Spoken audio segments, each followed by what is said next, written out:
सभी छोटे बड़े श्रोताओं को सुनीता भटनागर का प्यार भरा नमस्कार। ऑडियो स्टोरीज के हमारे चैनल कहानी जगत में आप सभी का स्वागत है।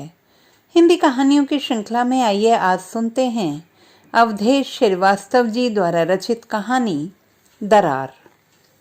स्टेशन से दीदी का घर बहुत दूर नहीं है, फिर भी मैंने रिक्शा कर लिया है क्योंकि मुझे दीदी के घर वालों का डर था। कहीं वे ये ना सोचें कि मैं पैदल आया हूं और मेरे 1 रुपए के लोभ से दीदी की बेइज्जती हो जाए। रिक्शा धीमी गति से चौड़ी फैली सड़क पर खिसकने लगा। मेरी आंखों के सामने दीदी के घर का रास्ता घूमने लगा। इसी सड़क की सीध में आगे एक चौराहा पड़ेगा। उस चौराहे से दाएं घूमकर करीब आधे फर्लांग के बाद विक्टोरिया पार्क पड़ेगा। पार्क के सामने वाली कोठी जगमगा रही होगी।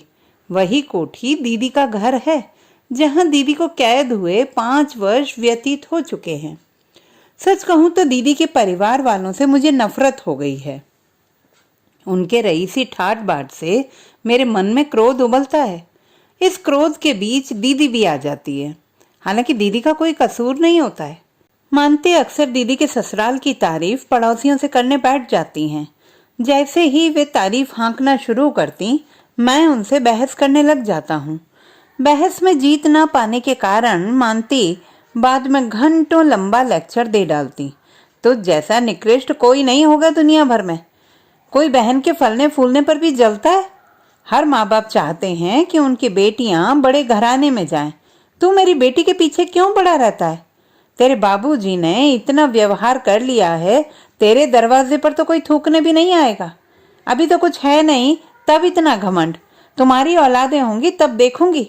मानती लेक्चर के अंत में अपनी कोख को ही कोसती, जिसने मुझ जैसा लड़का पैदा किया था। दीदी की शादी के बाद मैं उनसे सिर्फ 2 बार मिला हूँ। पहली बार रिंकू के जन्म पर और दूसरी बार पीएससी की परीक्षा के समय। वहां जाने पर हर बार बड़ा अजनबीपन सा महसूस होने लगता है। इसलिए मैंने इस बार बहुत आनाकानी की थी। मानती को बहुत समझाने की कोशिश की थी। क्या होगा माँ जाकर? वे लोग बड़े आदमी हैं। रिश्तेदारी बराबर वालों से मेल खाती है। उनका कार्ड आया है, कार्ड की मान मर्यादा तो रखनी होगी ना। मानती अपनी हट पर डटी थी। हमने अपनी बेटी दी है, हमें तो झुककर ही चलना होगा। वहां जाने में मेरा दम सा घुटता है। आखिर अपनी भी तो कुछ इज्जत है। मुझे गुस्सा आ गया था। अगर तुम्हें जाना पड़े तो कुछ पता चले। बड़े आए इज्जत वाले, वहां तुम्हें लोग मारने लग जाएंगे। तुम जवान होकर घर में बैठे रहो और हम ब्याह बारातों में जाएं। मानती ने मेरी एक न चलने दी थी। सामने वाली गुप्ताइन चाची से रुपए उधार लेकर 2 40-40 रुपए वाली धोतियां खरीद लाई थी। मुझे 25 रुपए टिका दिए थे, लेकिन न जाने के 100 बहाने के हिसाब से मैं अकड़ गया था। 25 रुपए में इलाहाबाद तक का सफर मुझसे ना होगा। हालांकि मेरे पास 50 रुपए अलग से थे, जो मुझे एक नई ट्यूशन की पेशगी मिले थे। मेरी अकड़ पर बाबूजी की आंखें मुझे घूरने लगी थी। उन्होंने खाट पर लेटे लेटे अपनी मार्किन की बनियान की जेब से 10 का एक तुड़ा मुड़ा नोट फेंका था। मुझे मजबूरी में तैयारी करनी पड़ी। रास्ते के पूरे सफर में मैं दीदी की सास के तमतमाए गिलौरी भरे चेहरे से आतंकित रहा हूँ। मैं पिछली बार बहुत बच कर रहा था, फिर भी मेरी दीदी की सास से एक इंटरव्यू नुमा मुलाकात हो ही गई थी। मेज पर रखी चाय को उन्होंने हाथ के इशारे से पीने को कहा था। मैंने चाय पीना शुरू किया था और उन्होंने लेक्चर देना। जाने कितने अच्छे अच्छे रिश्तों को मना करना पड़ा। संजय बेटे की तकदीर ही खराब थी जो इतनी 3rd क्लास शादी हुई। मास्टर साहब ने हमारी बेइज्जती कर दी। लेने देने की बात तो छोड़िए, हमारे मेहमानों को सब्जी भी ढंग की ना खिला सके। तुम्हारी बहन की सुंदरता ने हमारे बेटे को फांस लिया। तुम लोग कायस्थ हो भी या नहीं? तुम्हारा रहन सहन तो कायस्थों जैसा नहीं है। अपमान भरे न जाने कितने वाक्य चाय के साथ मेरे गले से उतरकर मेरे जिस्म में फैल गए थे। दीदी की शादी बड़े घराने में होना एक आकस्मिक संयोग था। बाबूजी उन दिनों इलाहाबाद के जीआईसी में लेक्चरर थे। जीजा जी को ट्यूशन पढ़ाने उनके घर जाते थे। कभी कभी वे किसी न किसी प्रॉब्लम को लेकर घर भी पूछने आ जाते थे। न जाने कब उन्होंने दीदी को देख लिया और अपने माँ बाप से फरमाइश कर दी कि मैं मास्टर साहब की लड़की से शादी करना चाहता हूँ। शादी के लिए जीजाजी के अलावा कोई भी तैयार नहीं था। उनके माँ बाप को यह रिश्ता राजा भोज और गंगू तेली का सा लग रहा था। बात बड़े घराने की थी, इसलिए मानती और बाबूजी भी डर रहे थे। दीदी की अवस्था भी संदिग्ध थी, क्योंकि यह सब वन साइडेड अफेयर जैसा था। लेकिन लड़की होने की वजह से वे कुछ कहने की स्थिति में न थी।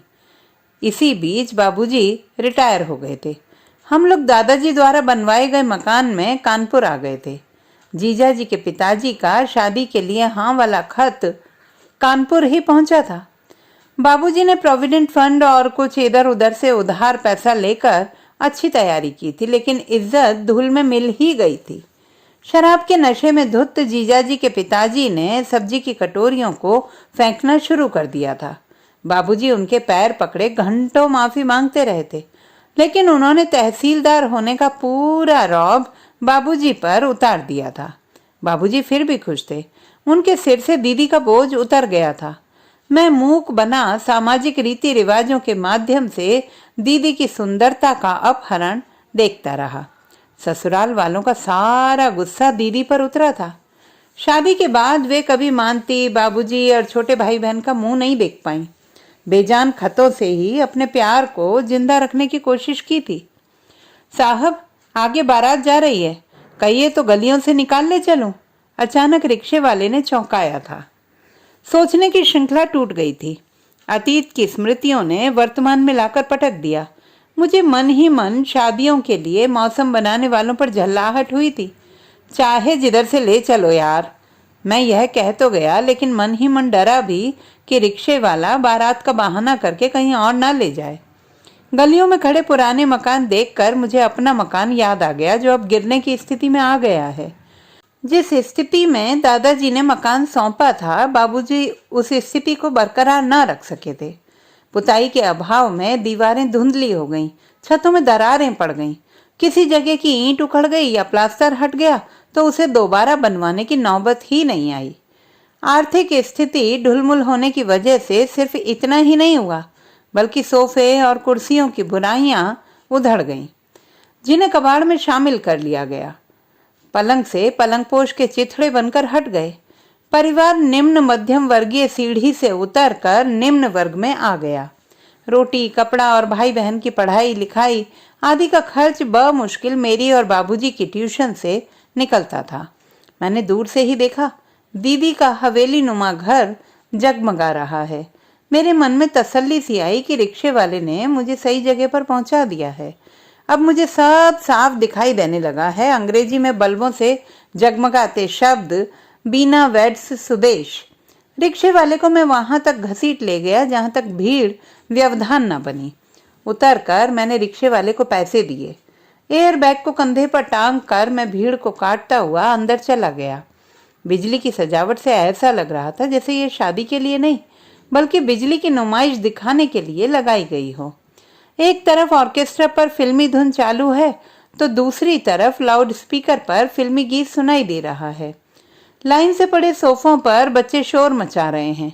कॉफी मशीन से कॉफी का मग भर भर कर लोग लुत्फ उठा रहे हैं। वातावरण में चहल पहल, खुशी और उल्लास भरा हुआ है। लेकिन मैं इन सब से कटता हुआ किसी ऐसे व्यक्ति की तलाश करने लगा जो परिचित हो। एकाएक मेरी नजर दीदी के ससुर पर पड़ी, जो तख्त पर बैठे किसी से बात करने में व्यस्त थे। जैसे ही वे खाली हुए, मैंने तुरंत उनके पैर छुए। मुझे देखते ही उनके चेहरे पर आश्चर्य सा पुत गया, लेकिन उन्होंने आश्चर्य को मुस्कुराहट में जबरदस्ती बदल लिया। अमित आ गए? और मास्टर साहब? बाबूजी की तबीयत ठीक नहीं है, मैंने बहुत ही सहज होकर उन्हें बताया। अरे नंदू, इधर तो आ, उन्होंने एक व्यक्ति को पुकारा। हाँ बाबूजी।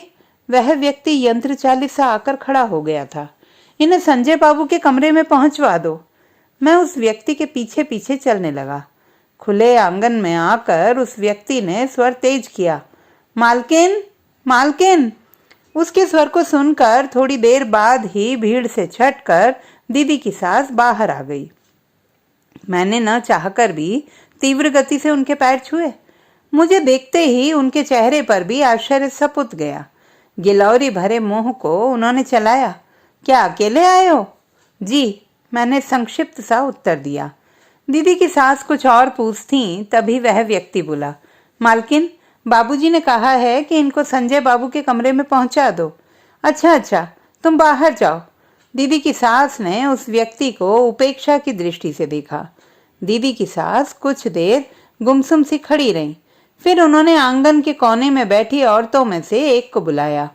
औरत के पास आते ही उन्होंने रौबीला स्वर फेंका, ये बहू के भाई जी हैं, इन्हें बहू के कमरे तक पहुंचाओ। बहू के भाई जी? उस औरत ने भी मुझे आश्चर्य से देखा। मन की अजीब स्थिति में मैं उस औरत के पीछे पीछे हो लिया। 2 जीने का सफर तय करने के बाद उस औरत ने एक कमरे का दरवाजा खटखटाया। बली, दरवाजा खोलो, तुम्हारे भाई जी आए हैं। कुछ क्षणों बाद दरवाजा खुला तो देखा दीदी खड़ी हैं। मैंने उनके पैर भी छुए। अमित, तुम? आओ आओ। उन्होंने एक सोफे पर बैठने के लिए इशारा किया। मुझे चमकीले कालीन पर चलने में संकोच हुआ, लेकिन दीदी के कहने पर बैठ गया। दीदी भी मेरे पास आकर बैठ गई। मैं देखता हूँ दीदी की आंखों में ढेर सारा प्यार उमड़ आया है। अमित, खत का जवाब क्यों नहीं देते हो? दीदी बनारसी साड़ी में बहुत अच्छी लग रही हैं। इधर कुछ ज्यादा ट्यूशनें रहीं, इसीलिए बिजी रहा हूँ। मैंने बहाना बनाने की कोशिश की। मानती कैसी हैं? उन्होंने एक और प्रश्न किया। मानती, बाबूजी, राजेश, रजनी सभी ठीक हैं। मैंने दीवार पर लगी मॉडर्न आर्ट की पेंटिंग को समझने की कोशिश की। रजनी ने लिखा था कि माँ को कम दिखता है। मानती की आंखों में मोतियाबिंद उतर आया है। डॉक्टर का कहना है कि ऑपरेशन करना होगा। पूरे 200 रुपए का खर्च है। मैंने पेंटिंग की ओर से नजरें हटा ली। तुम्हारी सर्विस कहीं नहीं लगी? उनके चेहरे पर निराशा की परतें उभर आईं। कई रिटर्न टेस्ट और इंटरव्यू दे चुका हूँ, शायद कहीं नाम आ जाए। मैंने उन्हें आश्वस्त करने की कोशिश की। एमएससी किए पूरे 3 साल हो गए हैं, लेकिन अभी तक। उन्होंने नजरें मेरे चेहरे पर गड़ा दी। पीएचडी में रुकावट ना आती तो अभी तक डॉक्टरेट मिल गई होती। उससे लेक्चररशिप मिलने के चांस बेटर हो जाते। मैंने यह बेतुकी बात कहकर मन ही मन अपनी गरीबी पर अपने आप को कोस लिया। वातावरण में खामोशी तैरने लगी। मेज पर रखी पत्रिकाओं में से एक को उलटना पुलटना शुरू कर दिया। दीवार पर लगी घड़ी 8 बार टन टन कर चुप हो गई। रजनी के लिए कहीं बात चल रही है? 5 मिनट के बाद दीदी ने वातावरण की खामोशी तोड़ी थी। हाँ, बात तो कई जगह चल रही है, अक्सर पैसों पर आकर रुक जाती है। मैंने फीकी हंसी बिखेरी। आजकल क्लर्कों ने भी अपने रेट हाई कर लिए हैं। सच कह रहे हो अमित, उन्होंने मेरी बात को समर्थन देते हुए कहा। बीना की शादी जिस लड़के से हो रही है वह भी रिजर्व बैंक में सिर्फ क्लर्क ही है, और बात जाकर 20,000 और स्कूटर पर तय हुई है। 20,000 और स्कूटर पर? मेरे मन में तो कभी कभी आशंका उठती है कि कहीं रजनी अनब्याही न रह जाए। तुम्हारे जीजाजी ने बहुत झगड़ा मचाया। उनका कहना था कि इतने में तो आईएएस और पीएससी लड़के भी तय किए जा सकते हैं। लेकिन जीजाजी की बात क्यों नहीं मानी गई? मैंने उन्हें बीच में ही टोका। अच्छा कायस्थ घराना है, काफी जमीन जायदाद है, पुराने रईस हैं। इन्हीं सब बातों को देखकर पिताजी ने किसी की ना चलने दी। एक बात तो माननी पड़ेगी, बीना दीदी का भाग्य बहुत अच्छा है। इधर उनकी शादी तय हुई, उधर पिताजी को डिप्टी कलेक्टर के लिए प्रमोशन का ऑर्डर मिल गया। पिताजी को शादी बिल्कुल नहीं खली। बली, नीचे चलिए, मालकिन बुला रही हैं। जयमाला का वक्त हो रहा है, बिटिया को तैयार कर दो। अचानक उसी औरत ने प्रवेश किया जो मुझे ऊपर तक छोड़ने आई थी। अच्छा अच्छा, तुम चलो, मैं आती हूँ। कुछ देर की खामोशी के बाद उन्होंने कहा, अमित, तुम भी ड्रेस चेंज कर लो, अब बारात आने वाली ही होगी। ड्रेस चेंज कर लूँ? मैंने मजाक में लेने की कोशिश की। ऐसे ही ठीक हूँ, लड़की की शादी में क्या शो दिखाऊं? नहीं, ड्रेस चेंज कर लो। उनकी आवाज़ सख्त हो गई। अचानक मेरे सिर पर बिजली सी टूट पड़ी। शब्दों का अंबार मेरे गले में अटक गया। मैंने दीदी की ओर नज़र घुमाई तो वहाँ मुझे संशय की परत साफ सुलगती दिखाई दी। मेरे पास और कोई ड्रेस नहीं है, मैंने स्पष्ट हो जाना ही बेहतर समझा। उनके चेहरे का रंग उड़ गया। मुझे लगा मेरी तंगदस्ती ने उन्हें परेशान कर दिया। वे महाशून्य में खोई हुई किसी बहुत बड़ी समस्या का समाधान खोजने लगी। मैं अभी आई, वे नीचे चली गईं। कमरे की खामोशी ने मुझे दबोच लिया था। मैंने दीवार पर लगी घड़ी के द्वारा कल सुबह जाने वाले आसाम मेल के बीच के घंटों की गणना की। मुझे मन ही मन मानती पर गुस्सा आया, जिन्होंने इस स्थिति में फंसने को मजबूर किया था। लेकिन सच तो यह भी है कि मेरे मन में भी दीदी के प्रति कहीं थोड़ा सा प्यार अटका हुआ था। पर इस प्यार से हासिल क्या होना था? एक खालीपन के अलावा क्या मिला? और अभी क्या पता सुबह तक की लंबी कैद में क्या क्या जुल्म और सहने पड़े। अमित, नाश्ता कर लो। अचानक दीदी ने कमरे में प्रवेश किया। उन्होंने मेज पर पड़ी पत्रिकाओं को नीचे वाले खाने में रखकर ट्रे रख दिया। एक मग कॉफी का मुझे पकड़ा दिया। मैंने कनखियों से उनका चेहरा देखा, जिस पर परेशानी की स्पष्ट झलक दिखाई दी। तुम ट्यूशन के पैसों का क्या करते हो? उन्होंने तले हुए काजू की प्लेट मेरी ओर खिसकाई। एक एक शब्द जहरीले तीर की तरह दिल को भेद गया। एक टीचर के बच्चे बिना पढ़े लिखे ना रह जाएं, इसलिए ट्यूशन के पैसों से मैंने उनकी पढ़ाई लिखाई का खर्च ओढ़ रखा है। मैंने यह बात कहनी चाहिए, पर खामोश रह गया। अपने आप को नंगा कर देने से क्या फायदा? तुम्हारे पास कपड़े नहीं थे तो आए क्यों? एमओ कर दिया होता। यहाँ तो फॉर्मेलिटी पूरी की गई थी। एक तुम हो कि... आगे के शब्द उन्होंने गले में अटका लिए। काजू का नमकीन स्वाद कड़वाहट में बदल गया। कॉफी और नाश्ते का दौर समाप्त हो गया। दूसरी प्लेटों का नाश्ता वैसे ही रखा रहा। तुम अपने जीजा जी से मिले हो? अभी नहीं। मैंने उनके सवाल पर अपनी खामोशी तोड़ी। वे पीछे के लॉन में खाने का अरेंजमेंट करा रहे हैं, तुम भी जाकर उनकी हेल्प करो। उन्होंने मेरा एयर बैग लेकर अलमारी में बंद कर दिया। वे आगे आगे और मैं उनके पीछे पीछे हो लिया। एक जीने के बाद आकर वे खुद खड़ी हो गईं। मैं 3-4 सीढ़ियां उतरा ही था कि उनकी आवाज़ सुनाई दी। अमित, मैं बिस्तर लगवा दूंगी, तुम मेरे कमरे में आकर सो जाना। शायद मुझे रात भर नीचे रह जाना पड़े। मैंने उनकी बात बगैर मुड़े सुन ली। लॉन में फैली भीड़ में मेरी आंखें जीजाजी को खोजने लगी। सूट बूट धारी लोगों के बीच मैंने उन्हें देख लिया। मैं तेज कदमों से उनकी ओर बढ़ा। पास पहुंचते ही मैं उनके पैरों की ओर झुका तो उन्होंने फुर्ती से कंधों को पकड़कर उठा लिया। अमित, कब आए? अभी अभी। अपनी दीदी से मिले? हाँ, उन्होंने ही मुझे यहाँ भेजा है। खन्ना साहब, मेरे ब्रदर इन लॉ से मिलिए। जीजा जी ने सामने खड़े सज्जन से परिचय कराया। एमएससी थ्रू आउट फर्स्ट करने के बाद पीएचडी कर रहे हैं। मुझे अमित कुमार कहते हैं। मैंने उन सज्जन से हाथ मिलाया।